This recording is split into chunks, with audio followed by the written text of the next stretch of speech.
അള്ളാഹുവിന്റെ അർശിന്റെ തണൽ ലഭിക്കുന്ന 7 വിഭാഗങ്ങളിൽ ഒന്നെനിക്കുണ്ടാകണം. ആ ഉണ്ടാകുന്നതിൽ നിന്ന് തോന്നിവാസം കാണുക വഴി എന്റെ കണ്ണും എന്റെ ശരീരവും അതിനെതിരായി ജീവിക്കുന്നതിൽ നിന്ന് ഞാൻ മാറി നിൽക്കുകയാണ്. നീ എന്നെ എത്ര പ്രലോഭിച്ചാലും ഞാൻ നിന്റെ കൂട്ടുകാരനാണ്, കൂട്ടുകാരിയാണ്.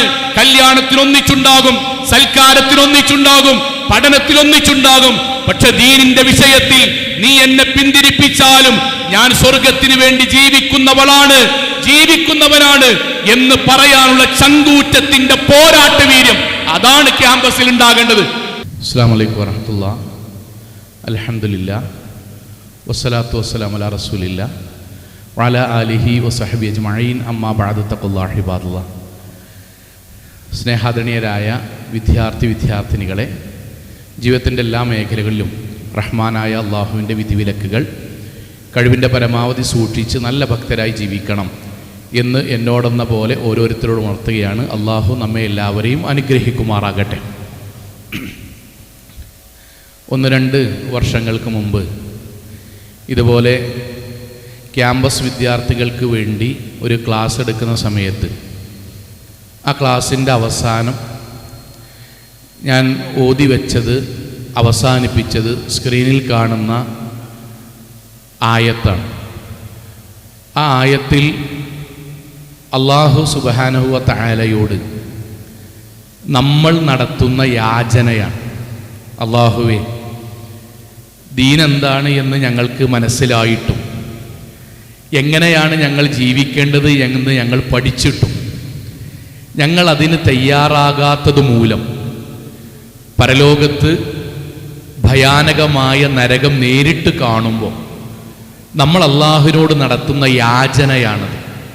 അള്ളാഹുവേ, ഒരു തവണ കൂടി അവസരം നൽകുകയാണെങ്കിൽ ഞങ്ങൾ ഏറ്റവും നല്ലവരായി മാറിക്കൊള്ളാം എന്ന് അള്ളാഹുവിനോട് നമ്മൾ നടത്തുന്ന ഈ വാചകം ആ ക്ലാസ്സിൻ്റെ അവസാനമായി പറഞ്ഞ് ക്ലാസ് അവസാനിപ്പിച്ച് ഒരുപാട് കുട്ടികൾ പല സംശയങ്ങളും ചോദിച്ച് ആ കുട്ടികളെല്ലാം പറഞ്ഞ വാചകം ആകത്തുക ഇതാണ്.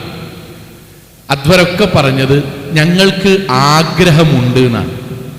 ഞങ്ങൾക്ക് ആഗ്രഹമുണ്ട് ദീനിയായി ജീവിക്കാനും തഖ്വയോടുകൂടി ജീവിക്കാനും ഒക്കെ ഞങ്ങൾക്ക് ആഗ്രഹമുണ്ട്.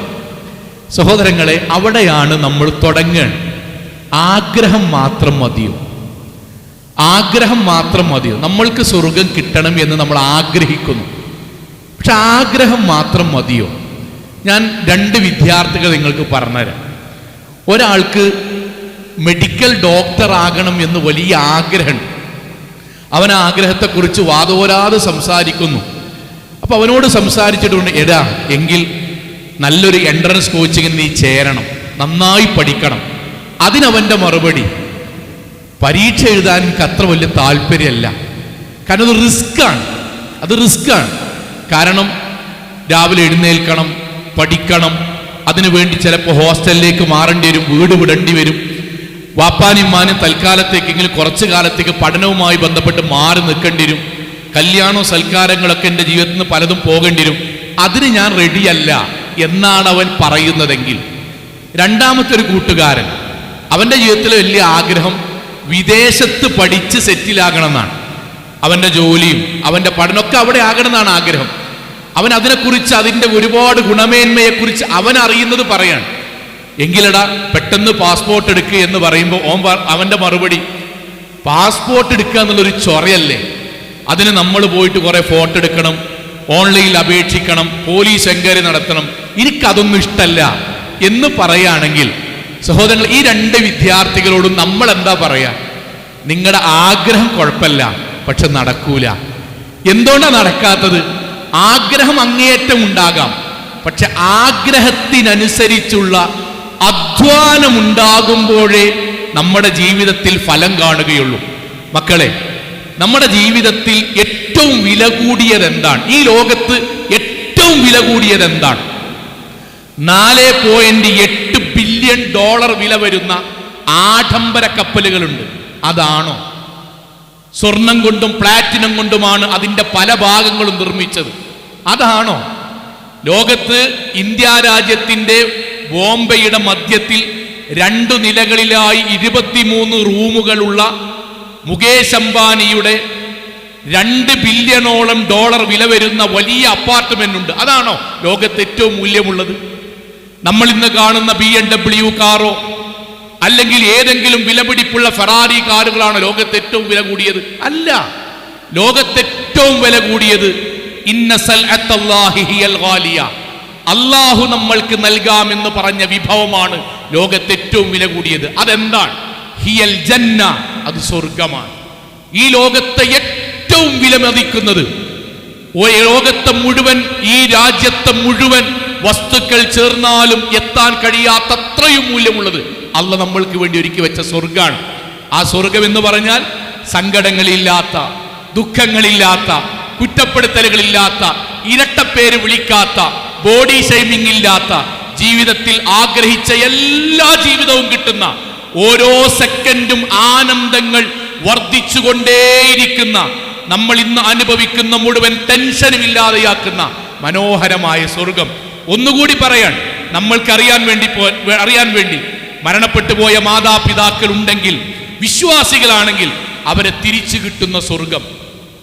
നമ്മുടെ ചെറിയ പിഞ്ചുമക്കൾ, നമ്മുടെ ചെറിയ കുഞ്ഞരിയത്തിമാർ നമ്മളെ വിട്ട് മരണപ്പെട്ടു പോയിട്ടുണ്ടെങ്കിൽ അവരെ തിരിച്ച് കാണാൻ കഴിയുന്നൊരു സ്വർഗം. നമ്മുടെ പ്രിയപ്പെട്ട കൂട്ടുകാർ, ജീവിതത്തിൽ നമ്മളെ വിട്ടു പോയവരെ തിരിച്ചു കിട്ടുന്ന മനോഹരമായ സ്വർഗം. ജീവിതത്തിൽ ഇന്ന് വരെ അനുഭവിക്കാത്ത ആനന്ദങ്ങളുള്ള സ്വർഗം. നമ്മൾക്ക് കാശ്മീർ ഭംഗിയാണെങ്കിൽ, നമുക്ക് സ്വിറ്റ്സർലാൻഡ് ഭംഗിയാണെങ്കിൽ, നമ്മൾക്ക് തുർക്കി ഭംഗിയാണെങ്കിൽ, ഐസ്ലാൻഡ് ഭംഗിയാണെങ്കിൽ, അള്ളാഹുവിന്റെ പ്രവാചകൻ പറഞ്ഞത് സമുദ്രത്തിലെ ഒരു വെള്ളത്തുള്ളിയാണ് കാശ്മീരും സ്വിറ്റ്സർലാൻഡും ഐസ്ലൻഡും. ബാക്കി കാണുന്ന കോടാനുകോടി തുള്ളികൾ അതിന്റെ മനോഹാരിത നമ്മൾക്ക് വേണ്ടി അള്ളാഹു ഒരുക്കി വെച്ച സ്വർഗമാണ്. ആ മനോഹരമായ സ്വർഗത്തിന് വേണ്ടി നമ്മൾക്ക് ആഗ്രഹം മാത്രം പോരാ, അധ്വാനം കൂടി ഉണ്ടാകണം. ക്യാമ്പസിൽ അധ്വാനം കൂടി ഉണ്ടാകണം. ആ അധ്വാനം എന്താണ്? ക്യാമ്പസിലെ അധ്വാനം എന്താണ്? അധ്വാനം പോരാട്ടമാണ്. ക്യാമ്പസിലെ അധ്വാനം പോരാട്ടമാണ്. എന്താണ് ആ പോരാട്ടം? എന്താണ് ആ പോരാട്ടം? നമ്മുടെ സയൻസിൽ നിന്ന് പുറത്തേക്ക് ഇറങ്ങുന്ന ഒരു വിദ്യാർത്ഥിയുടെ മനസ്സിൽ ക്യാമ്പസിലേക്ക് നമ്മൾ കാലെടുത്തു വെക്കുമ്പോൾ സ്വർഗം ആഗ്രഹിക്കുന്നുവെങ്കിൽ ആഗ്രഹം മാത്രം പോരാ, എന്റെ ജീവിതത്തിൽ പോരാട്ടം കൂടി ഉണ്ടാകണം. ആ പോരാട്ടം എന്താണ്? അള്ളാഹുവിന്റെ വിളിയാളം കേട്ട് പള്ളികളിലേക്ക് ഞാൻ പോകുന്ന സമയത്ത് അപ്പുറത്ത് നിന്ന് നീ വലിയ മുത്തഖി, എടാ ഇപ്പോൾ നന്നായിട്ടൊന്നും വലിയ കാര്യമില്ല എന്ന് പറയുമ്പം അവനോട് പറയാൻ കഴിയണം. എന്തെന്നറിയോ? എടാ, നാളെ കോടാനുകോടി മനുഷ്യർക്കിടയിൽ വെച്ച് സുജൂദ് ചെയ്യാൻ വേണ്ടി അല്ല ചിലരോട് പറയും,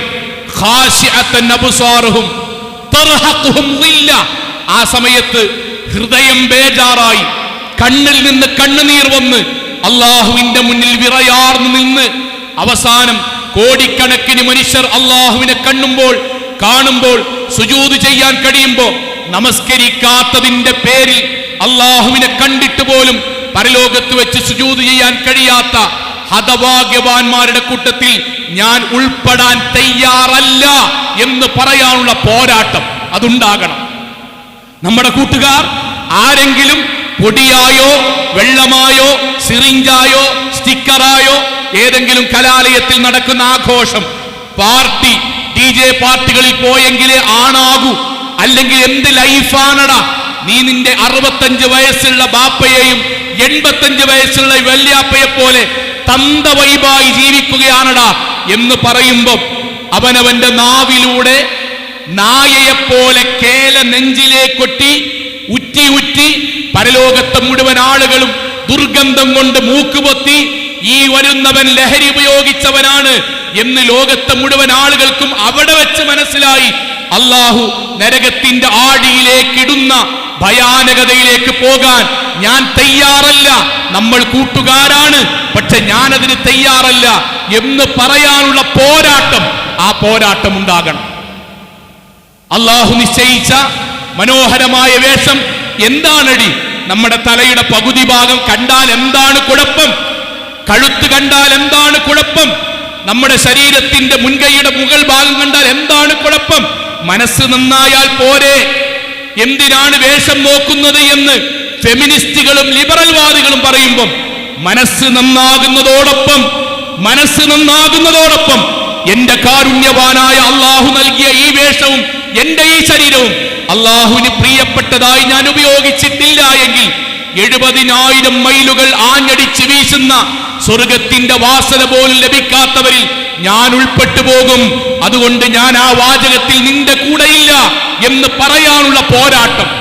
സ്വന്തം മാതാപിതാക്കൾ നമ്മുടെ ജീവിതത്തിൽ നമ്മൾ ഉമ്മയുടെ വയറ്റിലാകുന്ന സമയം മുതൽ അവരെക്കാളധികം നമ്മളെ സ്നേഹിച്ച് ഓരോ സെക്കൻഡും നമ്മൾക്ക് വേണ്ടി പ്രാർത്ഥനയോടെ നിറക്കണ്ണുകളോടെ ജീവിതത്തിന്റെ ബാത്റൂമിലേക്ക് പോകുമ്പോൾ പോലും എന്റെ കുട്ടിക്കൊന്നും വരരുതേ, കഴിക്കുന്ന ഭക്ഷണത്തിൽ എന്റെ കുട്ടിക്കൊന്നും വരരുതേ, കിടക്കുന്ന കിടത്തത്തിൽ പോലും എന്റെ കുട്ടിക്കൊന്നും വരരുതേ എന്നാഗ്രഹിച്ച് അവസാനം കുഞ്ഞായ നമ്മളെ 27 അസ്ഥി പൊട്ടുന്ന വേദനയിൽ പ്രസവിക്കുമ്പോഴും കണ്ണിൽ നിന്ന് കണ്ണുനീർ വരും. ചിലപ്പോൾ മലം പുറത്തേക്ക് പോകും, ചിലപ്പോൾ മൂത്രം പുറത്തേക്ക് പോകും, ബ്ലഡ് പുറത്തേക്ക് പോകും. ആ നിമിഷത്തിൽ ഒരു വേള മരണം വരെ സംഭവിക്കും.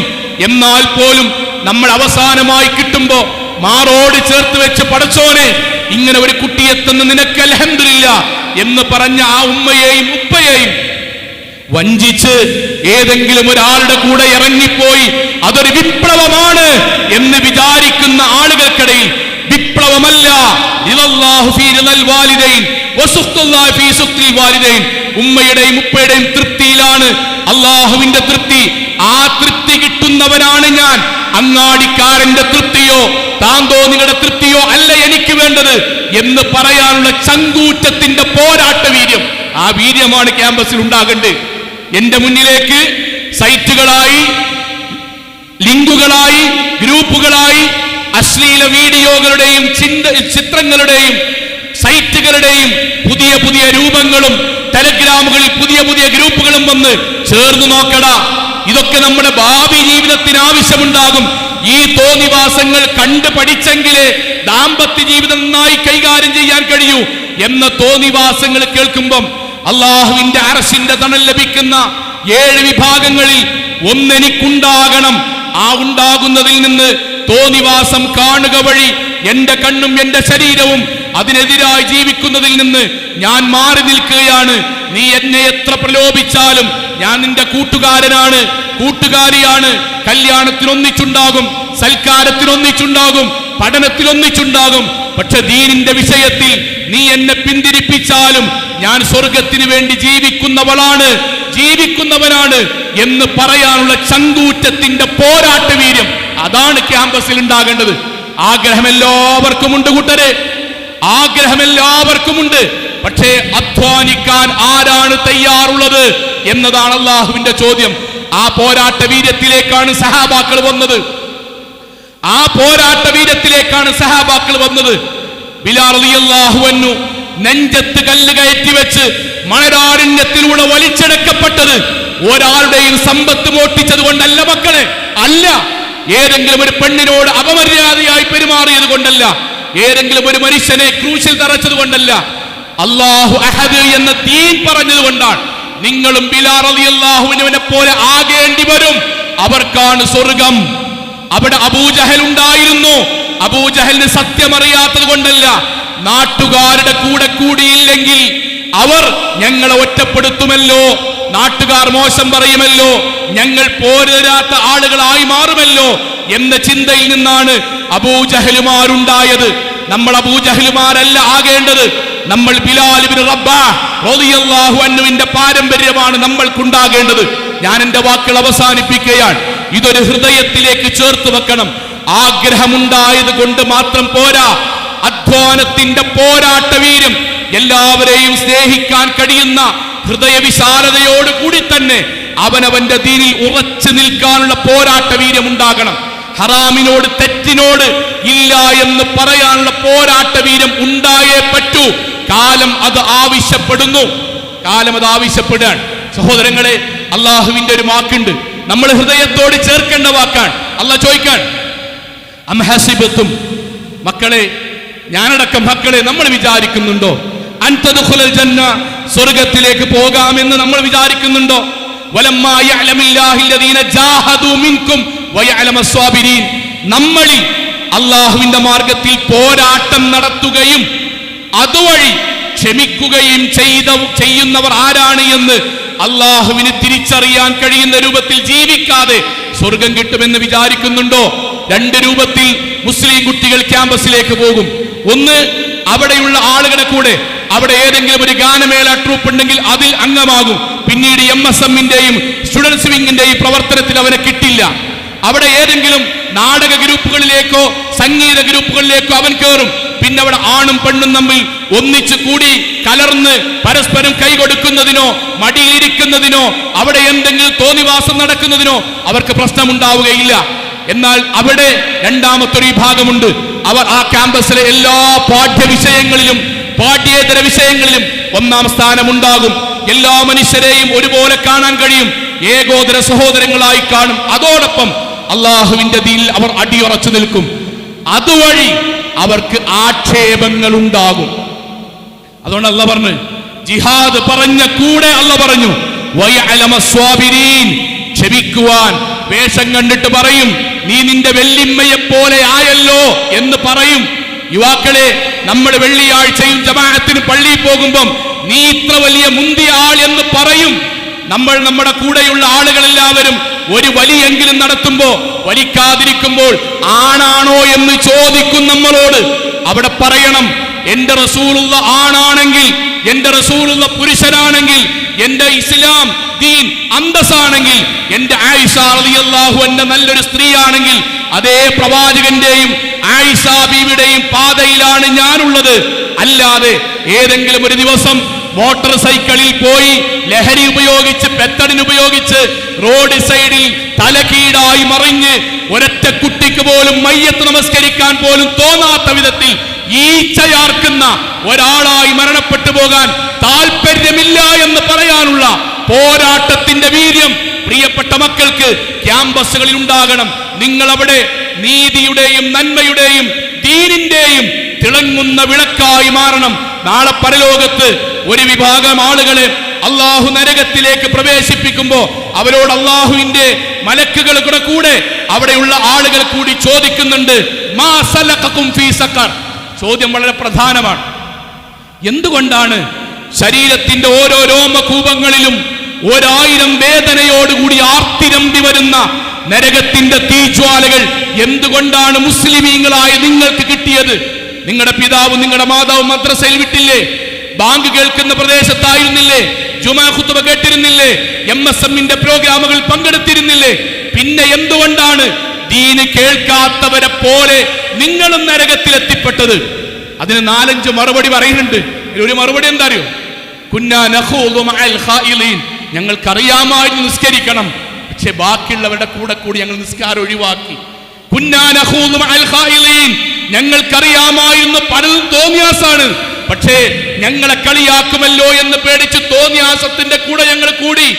കുന്നാ നഖൂദു മഅൽ ഖായിലീൻ, ഞങ്ങൾക്കറിയാമായിരുന്നു അവിഹിത ബന്ധങ്ങൾ തെറ്റാണ്, പുതിയ കാലഘട്ടത്തെ ആയത്തും ഹദീസും നോക്കണോ എന്ന് പറയുന്നവരുടെ കൂടെ ഞങ്ങൾ കൂടി. കുന്നാ നഖൂദു മഅൽ ഖായിലീൻ, ബാപ്പയും ഉമ്മയും ജീവിതത്തിന്റെ പ്രധാനമാണ് എന്ന് ഞങ്ങൾക്കറിയാമായിരുന്നു. അതിനേക്കാൾ പ്രധാനമായി അങ്ങാടിക്കാരെ ഞങ്ങൾ സ്വീകരിക്കാൻ തുടങ്ങി. പ്രിയപ്പെട്ട മക്കളെ, ആ വിഭാഗം ആളുകളിൽ പെടാതിരിക്കാനാണ് സയൻസ്. ആ വിഭാഗം ആളുകളിൽ നിന്ന് മാറി നിൽക്കാനാണ് സയൻസ്. ഇന്നല്ലെങ്കിൽ നാളെ വയനാടുണ്ടായ പോലെ വലിയ ഒരു അള്ളാഹുവിന്റെ പരീക്ഷണത്തിൽ നമ്മുടെ വീട് ഒലിച്ചു പോയാൽ, നമ്മളും ആ കൂട്ടത്തിൽ ഒലിച്ചു പോയാൽ, മറ്റുള്ളവർക്കെല്ലാവർക്കും നമ്മുടെ കൈകളോ കാലുകളോ ശരീരത്തിന്റെ ഏതെങ്കിലും ഒരു ഭാഗമോ അവർക്ക് ലഭിച്ച് അത് മൂടിക്കെട്ടി മയ്യത്ത് നമസ്കാരം നിർവഹിക്കുമ്പോ ആ നാട്ടിലുള്ള മുഴുവൻ മലക്കുകളും, അള്ളാഹുവിന്റെ മുഴുവൻ മലക്കുകളും നമ്മൾക്ക് വേണ്ടി, സ്വർഗത്തിന് വേണ്ടി, നമ്മുടെ സ്വർഗത്തിന് വേണ്ടി അള്ളാഹുവിനോട് പറയണം, അള്ളാഹുവിനോട് പ്രാർത്ഥിക്കണം. നമ്മളെ കഫം പുടവ കൊണ്ട്, സുന്ദരമായ കഫം പുടവ കൊണ്ട്, സുഗന്ധം പൂശിയ പുടവ കൊണ്ട് പൊതിഞ്ഞ് വാനലോകത്തേക്ക് കൊണ്ടുപോകണം. എന്നിട്ട് അള്ളാഹു പറയണം, യാ അയ്യത്തുഹൻ നഫ്സുൽ മുത്മഇന്ന ഇർജിഇ ഇലാ റബ്ബികി റാളിയത്തൻ വമർളിയ എന്ന് അള്ളാഹു നിശ്ചയിച്ച മലക്കുകൾ നമ്മളെ കുറിച്ച് പറയാൻ, ക്യാമ്പസിനെ ഇസ്ലാമികമായി ജീവിക്കുവാൻ, നമ്മൾ പോരാട്ടമുള്ളവരായി മാറുവാൻ നമ്മുടെ മനസ്സിൽ തീരുമാനമെടുക്കണം. അള്ളാഹു നമ്മൾക്ക് സ്വർഗം നൽകുമാറാകട്ടെ. അസ്സലാമു അലൈക്കും വറഹ്മത്തുള്ളാഹി വബറകാതുഹു.